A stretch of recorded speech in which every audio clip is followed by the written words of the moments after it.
just don't know. I don't know. I'm looking, yeah. Marc Clarke, that's classic. I love it.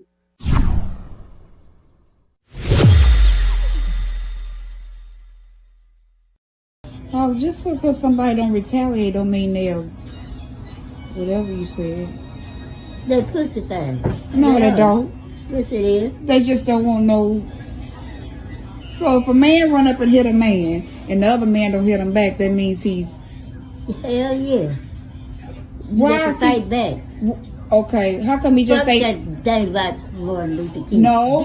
Kick they motherfucking ass. No. That what shows about that you not only aggressive, but you protecting your rights. No, but what if they just being a bigger man and just walk? The man my ass. I don't go for the bigger man shit. You got the wrong motherfucker. I said it. Now take me off of tic-tac or be back or whatever the fuck it is. A Rick Rack. I don't even know what y'all talking about. Now this is not right, because we're about to talk to. I know. It's not right. I can't help myself. I just told Doc that we were not going to play it, but it's so good and it's so timely. I had to play it because, again, and wait a minute. Doc is from, don't get it fooled now, Doc is from East St. Louis, so he ain't really shocked. But anyway, Bootsy, I thought it was funny because yesterday we had on Flat Earth Dave, and we got a little heat from some of the Flat Earth people because I think they felt a certain way about how about you. Hold on, about you. They ain't had a problem with me. And then shout out to Kevin from Columbia, who actually, when we were doing the show, he posted an engagement that Flat Earth Dave had with an actual scientist, and it was interesting. But again, our show, we present a variety of points of view. Yeah, we do. And let me tell you including something. Including that last one. And again, we welcomed Kevin. We welcomed not Flathead Dave. See, Kevin, don't even start. What is it? What is it called? Flat Earth Dave. Flat Earth Dave. So we welcome the point of view, and I had to laugh, Bootsy, because it had like 300 plus views. So the Flat Earth crowd is out there, but it also was great to have on somebody to kind of do a reset and kind of get us back to the kind of show that we normally have. Okay, let me ask you a question. So this is a reset after that intro. Exactly. Well, again, Doc, let's bring him on. Dr. Abraham Shanklin. Doc, what's going on? How you doing? Looking great. Just back, asking stuff. And Doc, I know I'm getting the reverb. Is it you, Doc, or is it Bootsy? No, it's not me. I think it's Doc. Let's see. I'll check. I don't have any. Doc, you got a speaker on? No, sir. I don't have any speakers or anything on. Okay. Let's see. Nothing. No phones. See, it might be you. I'm gonna cut you off. Let me see. I'm gonna take Bootsy out. So let's see, Doc. How you doing, Doc? I'm doing well. Is it me? Hold on, Doc. Let me take you out. Okay. It might be Doc. No, it's Doc. So maybe Doc can come on and come back on. Okay. Let's see. Hold on. So Doc, we're so used to it being Bootsy. So for whatever reason, we're getting a reverb on you, Doc. Let's see. Yeah, pretty bad. Let me edit the mic settings. Let's see. That might be it. So we got the okay. It sounds better. It sounds better now. Check. Doc, and you know what? Doc may think we're doing this to him on purpose. Doc, I ain't got nothing to do with this. This is all Marc. I'm good. No, you good now, Doc. You good now. Is it better? On my end, it's a lot better. You tell me. Doc, say something. I don't hear anything. I don't hear any echoes. I hear two perfectly good voices. You good now, Doc? It was all Marc. Everybody blame Marc. Yesterday, blame Marc. That intro, blame Marc. I just want you to know, Doc, it's not me. I'm not in charge. That lady, I gotta say, she reminded me of my late mother. My mother wasn't that profane, but that energy, that don't mess with me energy. Man, that was my mom. That was my mom through and through. And so, Doc, we talked yesterday. We talked to Flat Earth Dave. We're talking about, he believes the Earth is flat. And Bootsy and I think we both could say we probably don't. We don't necessarily believe that, but at the same time, we wanted to hear the perspective. We wanted to hear the angle. And the thing I say, reset, because you're the kind of guest we normally have, but also, Doc, I wanted to. It made me realize, like with Flat Earth, his belief in Flat Earth, and those people who believe in it, they believe in it wholeheartedly. And it reminded me of faith. Like I was thinking, my late father-in-law and Dr. Shanklin, we're going to find out all about Doc, but Doc's a well-rounded, been around the world and been up in all the different belief systems. And my late father-in-law was much the same. And so my late father-in-law from Memphis, who grew up Baptist, but then later in his life became a unity minister, as Dr. Shanklin, where the belief is, basically no death, only life, and basically love is an answer to all questions. And so I had to laugh. I thought about my late father-in-law when he went home to preach his brother's homegoing service, and my cousin, who was a former, who was there, but a former Jehovah's Witness, got me in trouble because he called me a couple days later and was on the phone, on the speakerphone, and my wife was in the room, and he said, "I don't know what the hell your father-in-law was talking about," because Dad was up in the in the Baptist church. Doc, what I'm talking about no death and forever life, and so half the congregation had no idea what was going on, wow. And Bootsy, as you said, half did, because there's a history of that in Memphis. So but it made me think, Dr. Shanklin, just like Flat Earth, the Flat Earthers versus the Rounders versus the whatever, people believe what they believe, and it's not our job to change them. And when you believe something, you believe it, and so who am I to say what your belief is wrong and what is right? And Doc, I'm sure nowadays with all this information out there and all these, the website, and you can look it up, you can Google this, you can Google that, I'm sure traditional churches have a lot of different things that they never had to face a couple decades ago. But so I just said all that, Doc, because I'm long-winded. But first, let's get to know, you can come back and tackle that one. But Doc, let's find out about you first. Tell us about yourself. I'm Mark, that's Bootsy. Doc, tell us who you are. Well, pleased to meet you, Bootsy, and seeing you on Live in the Living Color with your Redskins jersey on is awesome. And it's a pleasure to see Mark, homeboy.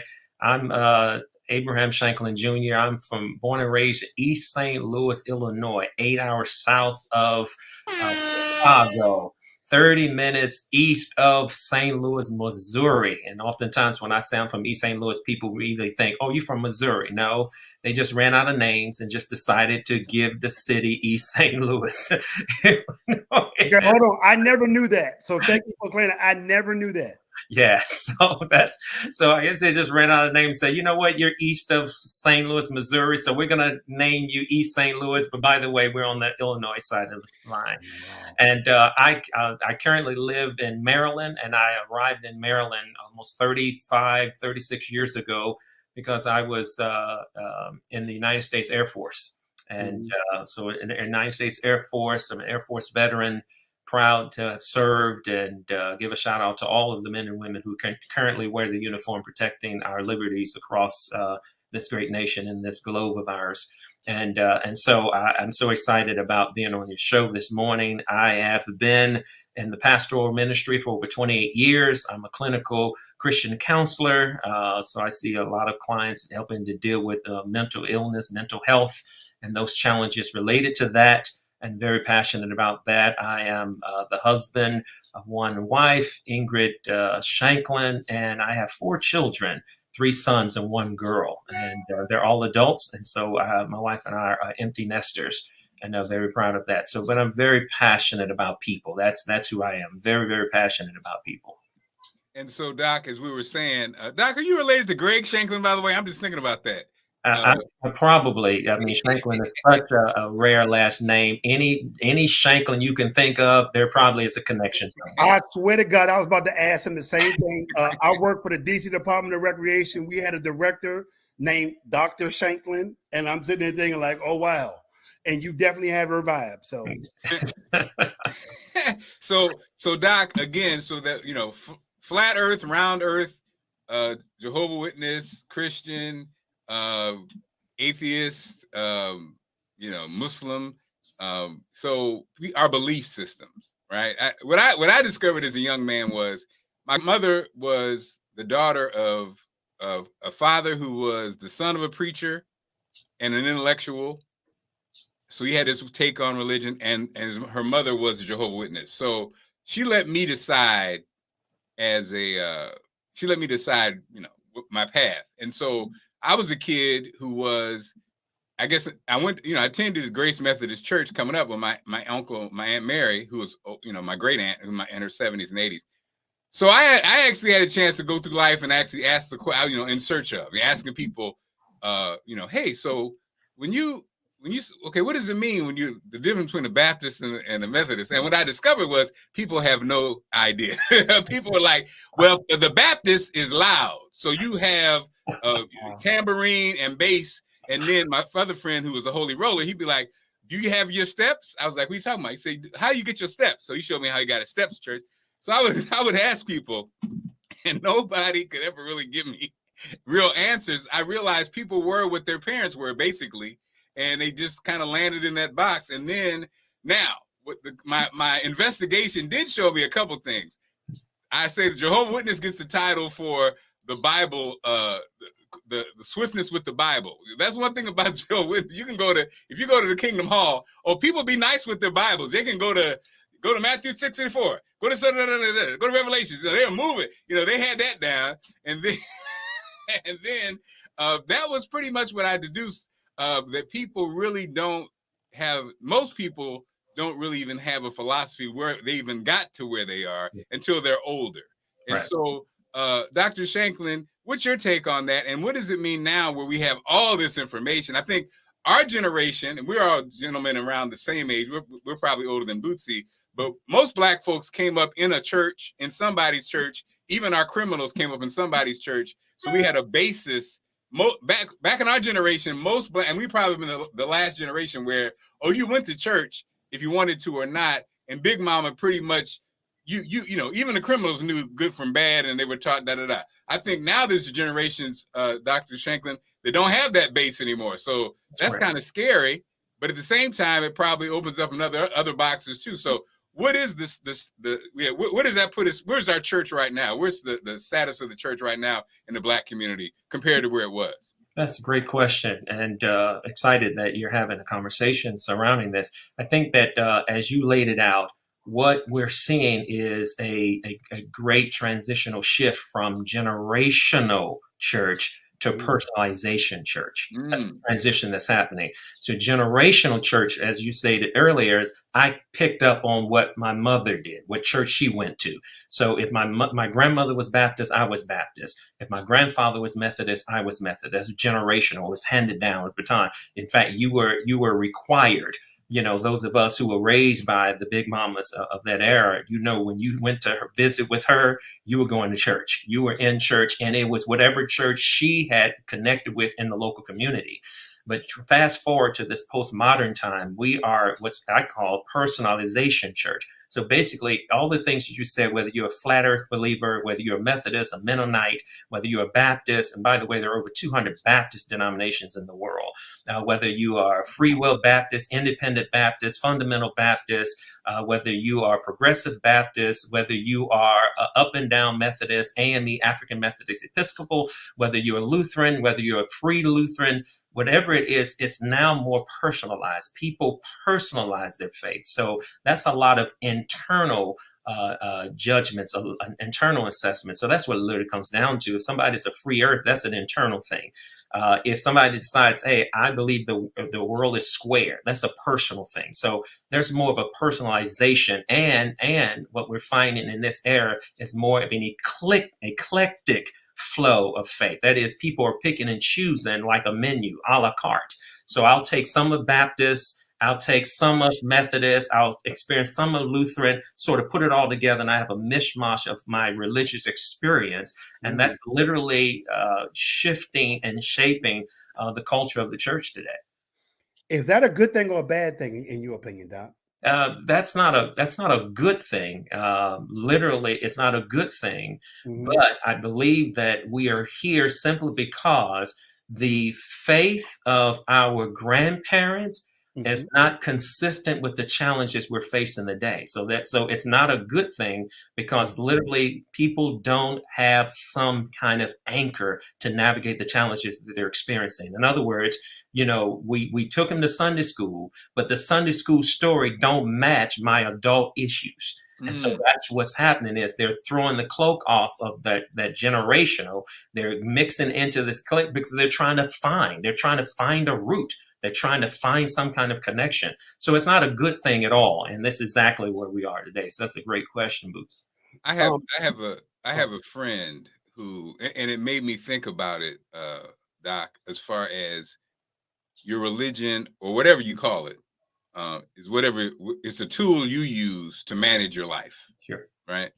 And so I have a friend who he suffered from had mental health issues.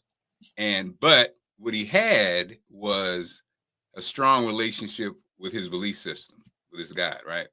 And man, we used to talk, and this story right here just made me because I think about my nephew who did not have that. He was probably too young, like you said, he just went to church because his parents were to church, but he didn't really have a real system. So imagine this moment, Bootsy. He said the first time the mental illness showed itself, you're in Starbucks, and you hear your voice say about the person in front of you, kill her. That's the first time it showed up. He said he was in line. He heard a voice that said, kill her. And he said to that voice, devil, get away from me. Right. So now he's going to lean on your relationship with God. Right. And so this started to, these kind of incidents started happening more and more. And he said he just kept on fighting that voice with he knows that God would not want that. And so he used that to fight the voice. And he started creating systems when he heard those voices, when he felt a certain way, when he felt it coming on. He used his relationship and to this day he does. And the only time he had a super crisis was when he went to the hospital and they gave him medication and he could no longer do it. You know what I mean? And so, but I'm not saying not everybody obviously can't do that. Everybody can't do that. But what I thought about, Doc, was that was a real relationship. I think that was like you said, that's the thing that many people have that, people can poo-poo it or say they don't believe it, but it's not about you. It's about your relationship with your moment, right? With your life. And so to this day, I'm just amazed by him because he's a functioning contributor and he goes to work every day and he fights this thing with that. And that's how he manages it. And I was just thinking, Doc, getting people to that point, a lot of people say that they're this and they say that they're that. But when that moment comes, that's when, sadly, they realize that maybe, I'm not there. So, Doc, how do we grow that? How do you get that relationship? How do you, like for me, my relationship came when I was in college. Sure. and I was at the bursar's office, sent me a note and said, if you don't have $875, you're going to be suspended from school. And so I just prayed and I was like, well, and then like that week, a check came for like $910. And so that began my relationship. And that's worked for me. I mean, so it wasn't really about me going to Sunday school or the church or even me reading the Bible. Mine was just that. I just talked to God talk like a regular. Lord, help me or whatever. But everybody has their own thing. But how do you get to the point, Doc, where you have that real relationship and it's not just performative, or you're just doing what everybody else wants you to do, where you have a real relationship with whatever you believe in? Well, I believe that the crux of that, and particularly with the friend that you had referenced, the key in all of this, and particularly, if we speak to the younger generation, the key in all of this is to be okay with asking questions about what we were never allowed to ask questions about before. So that's the struggle. The struggle is, like you said, from the generational construct, we were told you believe this and you never question God, and that's it, and you accept it. But I think that more and more that we can ask questions so that we can make the kind of adjustments that allow us to have that kind of relationship with our faith. And if we can ask those questions, have those doubts, be okay with understanding that faith is fluid. That means that I may have a good day today, but I may not have a good day tomorrow. It's just really reflecting on the fact that humanity and our faith balances itself in such a way that it's okay to know that there are times when I can literally grab hold to my religious belief system and stand firm on it, but also know that it will be a challenge depending on the different circumstances and situations I may encounter in life. And so you're absolutely right. There should be from a faith perspective, there is universal values that just run the gamut universally across the world. And what I wanted to say earlier to what you said was, in terms of the different faiths, religions, different nuances and integrations with that and such, there is a personalness to it. But the real test, regardless of what you decide, the real test is literally how what you believe leads you to interact with other people. That's the real test. That's really the real test. So whether you're a Jehovah's Witness or whether you're a Mormon or whatever it is, the real test of any faith system is how does it lead you to interact with other people? That is the real test. And we get caught up in the splitting of hairs of whether or not you should dance, wear a skirt, whether the eyelashes should be 12 inches or the hair should be lengthy, or whether the makeup should be this, or, whether we should go to church on Saturday or Wednesday. Those are all just personal nuances that are irrelevant at the end of the day. The bigger message is whatever we believe, how is it helping us to interact better with each other? That's the ultimate goal. So, all of the law, all of the scriptures from a Christian perspective is centered on how we interact with God, but ultimately how we interact with each other. Now, you can't argue with me about how I interact with God because that's subjective. But the test of whether or not I have a right relationship with God is how it comes out in my relationship with Marc Clarke. How does it come out? That's the bigger issue that we're missing globally. Globally, it's about how we're interacting with people. And that is the test of faith, religion, belief system, atheist, agnosticism. It don't matter what you believe. At the end of the day, how we treating each other. That's the key.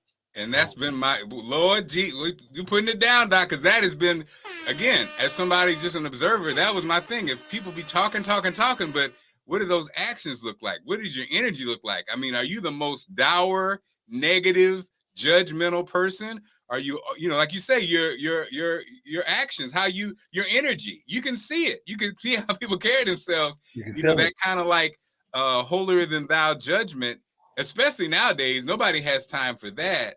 But it is interesting when I think it is a struggle, because I think when you have been indoctrinated your whole life, it's hard to deal with, if you, like you said, if you've been programmed a certain way, it's hard to break all that up and get to what you're talking about.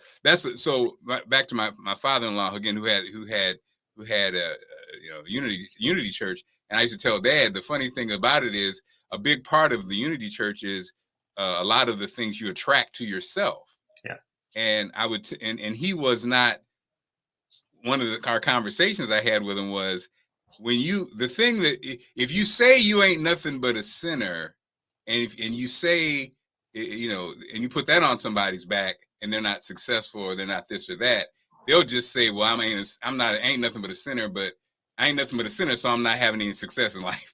But if you put that back on them and say that, God has given you everything that you need to live the life of your dreams, but you're not attracting that, and it's on you, people can't really handle that. And so I would tell them the challenge with Unity with Black folks was, if you're indoctrinated that you ain't nothing but a sinner, You can't. It's hard to tell that person that you're a reflection of God, just like Jesus. They're like, wait a minute, no, I ain't nothing but a sin. And so when the crisis come into life, instead of like, like you say, leaning on, faith, they'd be like, people just, they crash and burn and go back to their, at the end of the day, the lack of self-esteem. They go back to that indoctrination that says you're nothing. And I think for us, that's a big obstacle to hop over. And I think sadly, the church has given us, so many churches and beliefs have given us that, that you ain't nothing, right? And so in this world, Doc, where people are inundated with all this information and all this access, and now, again, laws of attraction, people are talking about that now, and prosperity and all this kind of ministry. How do people prosper? What are people coming to you for? What answers are they looking for? How are you helping them get to answer all these questions? Because I know there's probably ministers have to answer more questions than they ever had to, because in the old days you just say, do this, do that, and it was it. Now it's a million questions. That's exactly right. And one of the things that I think that is paramount is that in this day and time, from a theological frame of reference, and also as a clinician, in this day and time, what we're struggling with is so much heaviness towards, think about this, so much heavy towards confirmation bias, and then so much insulation towards like-mindedness rather than like-heartedness. And the difference between the two is that when you connect with people that only think like you, when you're bound to that, then you end up being blind to everybody else. And so literally sometimes religion creates this insulation and this isolation from other people who are different from us. But again, I go back to the fact that the real test, regardless of what your religious leaning is, the real test when you come out of your prayer closet, the real test when you come out of the temple, the mosque, the church, the real test when you come up out of that closed room among those people who are like-minded like you is how you end up interacting with people who are not the same as you, who disagree with you, who don't see what you see, who don't know what you know. And a lot of times religion has become that space that gives us reason, as you said, Mark, to judge, to be prejudiced towards, to discriminate against. It's given us that reason. It's given us that pass. But the real nuts and bolts, if we peel back all the layers and drill down all of the generations and go back to the first century, the message has always been the same. How do we love one another? That's the meat. That is the meat. That's predating Baptist, predating Methodist, Lutheran, that's predating Catholicism, that's predating all of these other things. The root effort is, how do I see you? And if I can see you the way that God sees you, it's a game changer. It literally is a game changer. And that's where we get stuck up at, is we just gravitate to people who think like us. And when you gravitate to people who think like you, it makes you blind to people who don't think like you. And then I can't see a Bootsy. I can't see a Marc Clarke. You can't see an Abraham Shanklin. You can't see them as the human beings they are. You can't see that. We're at the very base. All of us are human. We're human beings, and we need to learn to respect that. Mr. Vegas, I see you. I've been talking a lot. No, you're good. So, first of all, this is like amazing. I'm loving this conversation. I have a few questions, but I would love to know, because obviously we can hear that you're a dynamic speaker. I would love to know, who were the pastors and the preachers that you, as a young man growing up, kind of sparked your interest in this faith-based thing that you have been obviously doing a great job of conveying to other people.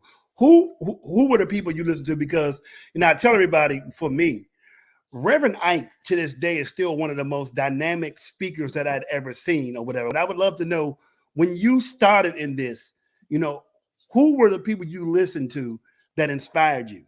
Well, that's a great question. And I would think that the people that inspired me were, and when I began to roll in this, were people who didn't have a name, but as Mark stated, people who I had a relationship with. Right. The people that have most of the impact of the people you're in a relationship with up close, not the people you see from a distance. So I can think of, first of all, when I was in the Air Force, my relationship with my roommate, his name is William Watt. And that relationship with that roommate opened me up and exposed me to aspects of faith that I grew up, I didn't grow up in the church, so that's an unusual path, and that's for another show. But I didn't even grow up in the church, but I grew up with the influences, as Mark said, of a grandmother, a maternal grandmother who was strong in the faith.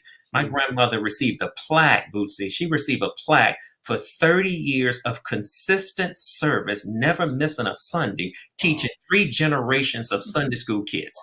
That's an influence for me. And my maternal grandmother would say to me, I used to pray for my kids, which would have been my mother and my 3 uncles and 1 aunt, the 5 kids that she had. I used to pray for them all the time that they would come to the faith. And I never thought that it would skip them and hit you.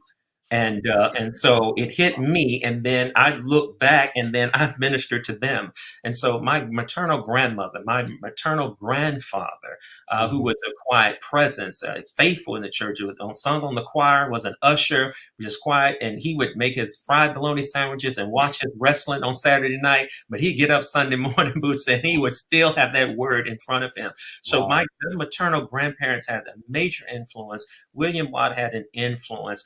Sergeant McCants, who was my senior enlisted advisor in Air Force, who was a preacher, had an influence. Ken Montgomery, which I consider my first overseas pastor, had influence in my life. He was the one that recognized the call. Hold on. Is it? Oh, I'm sorry. I was confusing Kim Montgomery with somebody else. Oh, okay. Yeah. So Ken Montgomery, who lives in California, but he's like my first pastor, who sat me down, and he told my wife, he said to her, what are you going to do if Abraham gets called into the ministry? And she was like, I'm going to worry about that when I get there. We that wasn't even something on our radar. Yeah. But those were the people that literally set the foundation for having this sort of faith impact. And then just the diversity of pastors, powerful preachers and pastors, helped to sharpen and hone the gift that I have up until this day. Wow, amazing. Okay, so, obviously in 2022, there are so many ways that people are now consuming the message of God or whatever. Do you think virtual and the virtual space, the Zoom space, how has that been for you?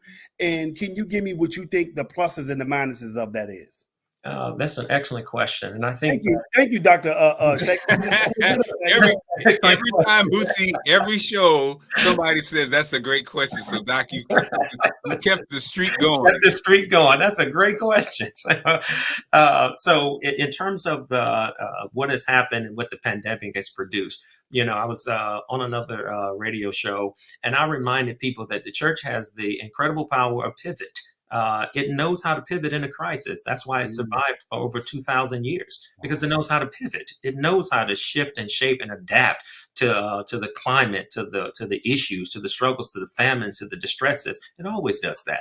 And so it's not an either or in this. Virtual has been just as powerful as in person, and vice versa. The only downside to the virtual is that we miss that physical community that is paramount to the religious community. Which paramount to the religious community is our ability to be able to gather and to connect, to be able to see each other, to impact, to hear each other's voices. So virtual was a way to keep us going doctrinally and theologically while we were waiting to get to a place where we can reunite and recongregate ourselves. So the pluses are it kept us together. The downside is we just miss being in one another's company. Wow. And so you're gonna find people who enjoyed virtual because they felt some kind of way being in person anyway, because those are the people that didn't like the meet and greet sessions of the service. It's like get up and greet your neighbor. Yeah. And those be the people in the church that sat still and didn't even move. Don't come over and touch me.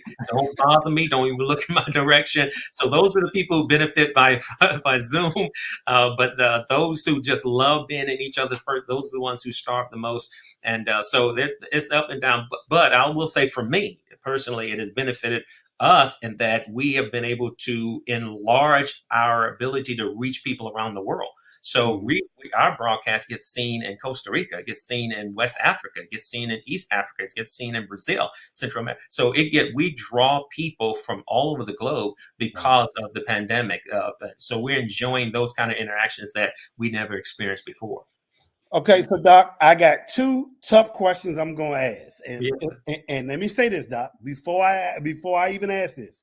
If you uncomfortable answering it, just say, hey, I'm gonna step out of that. Well, Boosie, I think you need to understand something. Did you forget that he's from East St. Louis? I'll take that back. You're right. Okay, you ain't really gonna find East St. Louis and Chicago. You ain't really gonna find.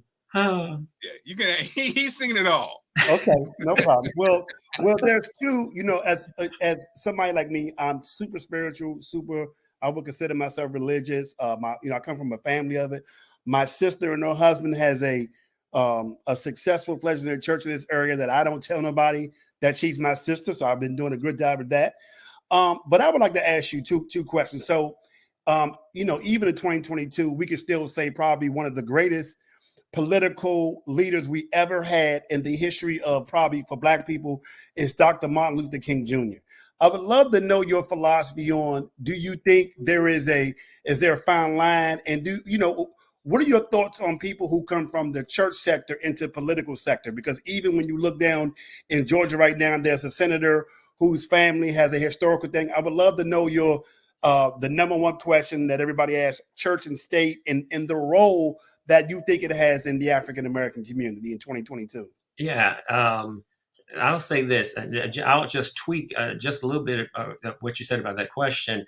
I don't think that Dr. King so much entered into the realm of politics as much as he was a predominant civic leader who literally had connections with politics, and he understood the dynamics of that. And I think the reason I would say that, Doc, is, and I don't want to cut you off, is because I think he was one of the most effective people in changing public policy. That's correct. Which is a political thing. I think sometimes how we look at it, how it can be done. I think as somebody who affect public policy and was able to be a liaison to have other people and other demographics understand the plight of poor Black folks, I thought, for that, he was the most dynamic leader. So that's probably the reason why I worded it that way. I love that. Yes, I love that. So to answer your question, it's all of the above. I don't think that there's ever, and particularly because the Black community has always been a strong community that produced so much. Right. That literally the Black community was the root that had a lot of branches shooting off, whether it's politics, whether it's civics, whether it's religion, whatever it is. So I think that it's all of that. I mean, that Dr. King literally epitomized the idea that you can be a man of faith, impact policy, be involved in civic activities, and literally bring all of that world together.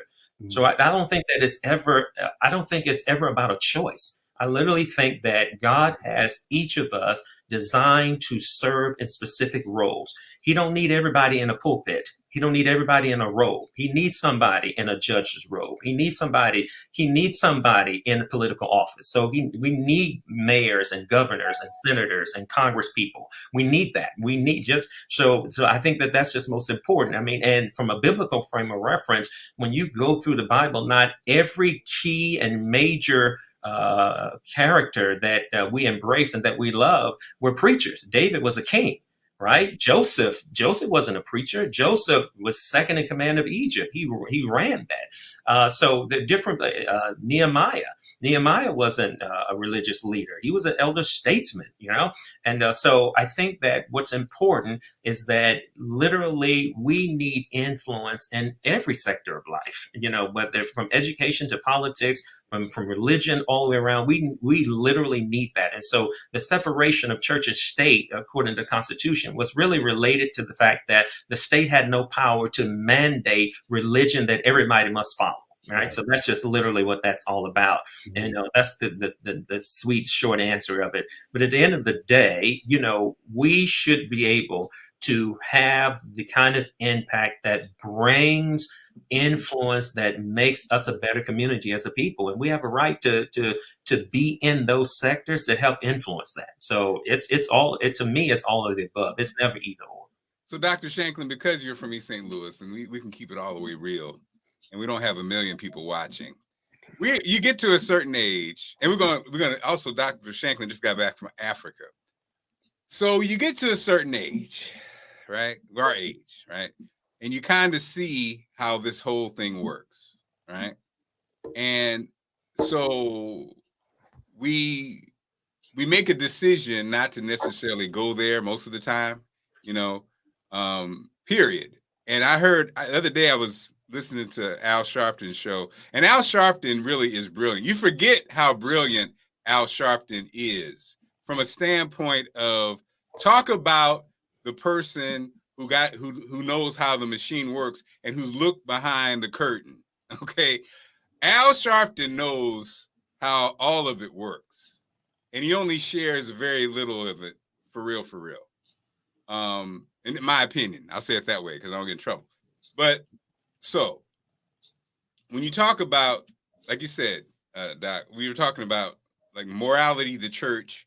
So in South Carolina, when those churchgoers are gunned down and the parishioners, the parents, the people who lost their family members, and even the people many were shot, they basically instantly forgave him, the murderer, and asked for, prayed for him, right? We're so used to that as over decades. I think we're disconnected to like real raw emotion, even like what happened in Buffalo. I think even white people are amazed that we're so forgiving and so loving that we can't even get mad. We can't get mad when we're murdered. We can't get mad for terrible school conditions. We can't get mad for terrible health care. We can't get mad when the Republicans try to say that they're the party of God, when they, based on what we talked about earlier, how you treat human beings, there's no question that they are obviously the devil. We don't have real conversations about that. We don't get mad about it. We just go on about our business. And so on one hand, when that happens, murders happen, and we don't respond, we just say, pray for the person. There's a part of me that's just is heartbroken, because I'm like, damn, we are so disconnected that we don't even have a visceral response anymore. And then that's one part of it. The second part is politically, Al Sharpton, we don't call out nobody. We don't make demands on the Democratic Party. We don't make demands. We don't say, hey, and what we do is we'll be like, well, we're going to go to the Republican. That's not the answer. The answer is just be truthful and say, if your ass ain't doing your job, elected political person, we're going to get you out from local government to national. But Doc, we don't have any. It's just like we're almost like we're just nothing. We don't have any energy on anything, and it's very disconcerting. What do you say to that? Like, how do we get? You can't light a fire underneath us. It's almost like if you kill our babies and we don't respond, if our kids have the absolute worst conditions in school and nobody responds, if in every major city the murder rate is the same, 300 plus, Baltimore, every year, and ain't nobody saying nothing, Doc, what's going on? I mean, what happened? I mean, have we given up, or have we given it to God? I mean, what are we doing? I think one of the big struggles I believe that we are experiencing in this country is, again, the control of information, and whoever controls the information automatically gets to control and dictate the narratives. And I think the biggest issue that we're struggling with, as a people, is there seems to be a struggle with enough exposure to the good that we are doing for one another in the community. That lack of exposure contributes to, I believe, what is the hard press of the motivation.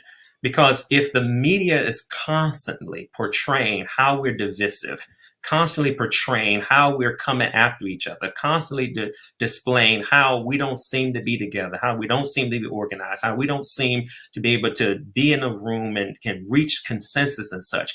When that continues to get displayed and communicated, it has a way of taking energy. It has a way of sapping any kind of hope that we would have, because those things are missing.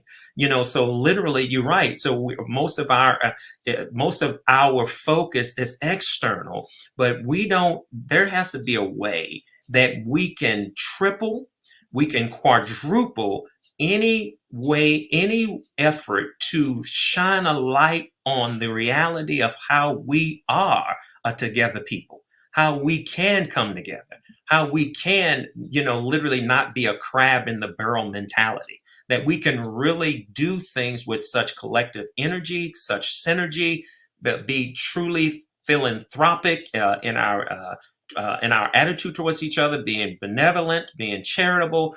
It's just not enough amplification of that across media circles. And I know we're going to talk about my experiences in Africa, but that's one of the things that when I went my first trip to Africa, to East Africa in 2007, and I landed on that continent for the very first time in my life, literally everything that I was programmed from a Western influence was shattered when I got off the plane and I moved among the people in that country. I couldn't believe what was shown and taught to me all of my life was just disintegrated. Can you elaborate on that, on exactly what changed your thoughts? Because I've never been to Africa.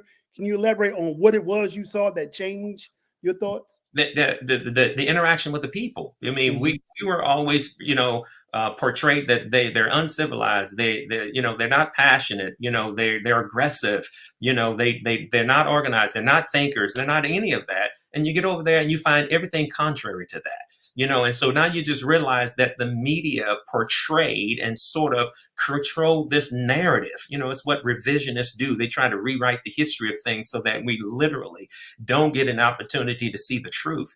And I think that that's the biggest thing that's plaguing us in this country, is that there's not a lack of people in our community who are doing good. There's just a lack of magnification of that effort so that it can be distributed, nationally, so that we can be inspired. So when you're isolated in a community like East St. Louis, one of the top 10 poorest nations in the top 10 poorest cities in the nation, when you're isolated in a community and you're fed something else that is counter to the outside world, then you have no hope. Then you think that this is all this is, until all of a sudden, a ghetto East St. Louis boy who gets on his first plane ride headed to San Antonio, Texas for basic training, and you realize, oh, this is what life looks like outside of East St. Louis. Oh, there are nice people out. Oh, there are people. Oh, we can work together. It's just finding a way to broaden our view. And I think, Mark, the biggest challenge we have is the exposure.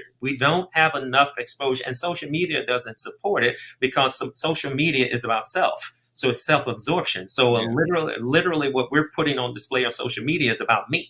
So it's that, very little gets exposure about what we're doing until a crisis happens. Until George Floyd happens, then all of a sudden the community can rally together, but it's not sustainable. It's not sustainable. Motivation gets you going, but discipline is what keeps it going. It keeps you growing. So we have the motivation to do something, but we don't have the discipline.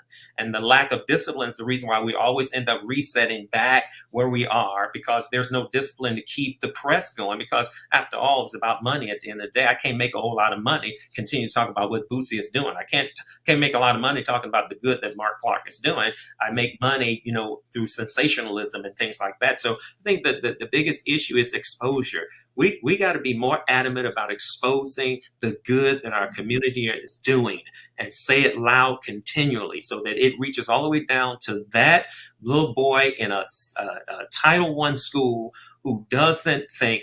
I heard this story once where a young boy said, "Hey, I want to be a basketball player," and his mother was trying to discourage him from wanting to be a basketball player by bombarding him with all statistics of, how, somebody very rarely, can make it at a certain level and all the way up to the professional level. And the correction came in at, listen to the message behind it. It's not that he wants really to be a basketball player. And if that's true, that's okay. Here's the issue is that's the only model he's had before him. Yep. But if you expose him to what other images of success is, then he could tell you, I want to be a lawyer. He could tell you, I want to be a judge. He could say, I want to have my own talk shows. He could say, I want to be, but we don't, because there's not a lot of exposure. Remember, the media controls the narrative. And so essentially the narrative restricts what they want us to be exposed to. And, we create these farms and channel these kids this way and thinking that that's the only way to do it. But we got to expose the balance of what's out there, man. There's a lot of great people in our community. Well, and that's funny is marriage is the same way. Like marriage is the same way. When you talk about marriage, people are going to hit you with a statistic. Yeah. And it's very frustrating. It's very frustrating as somebody who has been blessed enough. I think all three of us have been blessed enough. Yeah. And this ain't even race. This is like America, the world, I just think on the planet. When you understand that you genuinely can live the life that you desire, it ain't about a statistic. You from East St. Louis. I'm from Springfield, Illinois. We listened to the same radio station growing up. Like you said, that wasn't, if we were looking at the statistics, then we wouldn't have ever went for life, but we weren't. We were stupid enough not to listen to anybody and just to go. And so it's very frustrating because when you try, like what you just said, it's the media, it's the exposure. And then someone else will come along and then tell you 98 million reasons why you're wrong. And then, so it's like, okay, so there's no solution. Is everybody just supposed to give up because there's no way we can get past it? No, we have to keep on. We have to keep on keeping on. We have to keep on having shows like this, conversations like this, because it all starts with a conversation. So, Dr. Shanklin, one conversation that I know you've already had and you continue to have because it's so frustrating is when we talk about the power of the Black church, when we talk about the power of any group, if it ain't no money attached to it to help us, then we're doing it wrong. And so that question, you have all these churches, but we don't really have a church fund to help fund it. We have all these Greek organizations. We have if you have an organization and it ain't creating no money to help solve an issue, then something's wrong, right? But again, at least it starts with a conversation. It doesn't start with us tearing each other down. It just starts with, you know what? I just got back from Africa. I'm from East St. Louis. And what I'm going to do is blah, blah, blah, blah, which I know you're already doing. And so, but I think you're right. What happens is we can't even have the conversation because we open up the box and then we just dog each other out and then it stops. And then we never talk to each other again. That's right. So Doc, we got about 5 minutes left. Tell us about the Africa trip. Like I said, you went in the past. Why did you go this time? How was it different? And then what were your takeaways? So I've been going to the continent of Africa since 2007. And so I started out in East Africa, and then for like the last 10 years, been going to West Africa, Nigeria, and Ghana. And but my passion has always been to connect with. I did one of those 23andMe tests and such, and found out that I was 14% Nigerian. So I was excited about sharing that with them, that my discovery that my roots are in Africa, as all of us are. I thought you were going to say East African, bro. Go ahead. It's West Africa. So part of my journey is to continue to go. One of my main reasons to go is to give them the light of us as African Americans from the U.S., that literally brings value and care to them. Right. You just want to make sure that they understand that, they're accustomed to white missionaries coming to the continent. I wanted to be able to give that balance, that there are people who look like you that care enough about you to bring value, to help bring you things that'll help you make you successful. Not a Western philosophy, but a philosophy that is human. That ultimately, at the end of the day, you are the best person to reach your country more than anybody coming from outside the country. You're the best person. So nobody from outside your country should ever come in and do better among your people than you. And so that's a part of why I go, to literally just reinforce that. You reach your people. You reach them because God has you here. I've met a number of friends who are from Africa who had chances to come to America, settle and stay, but made it a conscious decision. I'm going back because I can reach my people better than anybody else. And that's the ultimate goal. So that was my experience of going. And we gathered with over 12 nations, whether it's Sierra Leone, whether it's Cameroon, pastors, leaders who come together in that one space so that we can spend a week of intensive of just sharing, things that will help them be successful in their parts of the world. So that's why we went. And Doc, tell us about your church and tell us about your movement. Ada, the lovely Ada, brought you to me. And she's our Royal Moss queen, but she also speaks highly of you. She spoke highly of you the first time I met. So you must be special. And I see why. And when we got on the phone and we talked for 40 minutes, I knew why. But tell us about your church and your movement and invite us. Amen. So I am the founder and the president of the Center of Transformation. And the Center of Transformation is the parent to New Life Fellowship International Ministries, which is our church that just recently celebrated 28 years of ministry. And then we oversee New Life Academy, which is our school that sees kids from kindergarten all the way up to 6th grade. And we have also a child care center, New Life Child Care.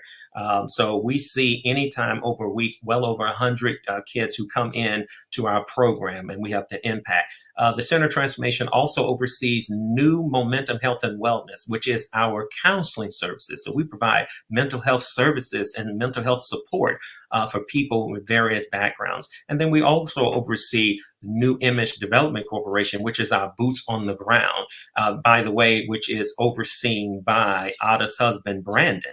And so we get to feed 700 to 800 people a week with just food that we've been doing it since the pandemic. And so the Center of Transformation, located here in West Anne Arundel County, Maryland, our goal is to literally have an impact, so we believe in the whole person and not just the spiritual component. So we have the church, we have the academy, and I'm proud of the academy because my son, Alden, is the principal of the school. So he has a graduate degree in education, is very passionate about teaching kids. And so the school is just, we don't get to talk about the problem. We can be a solution to the problem.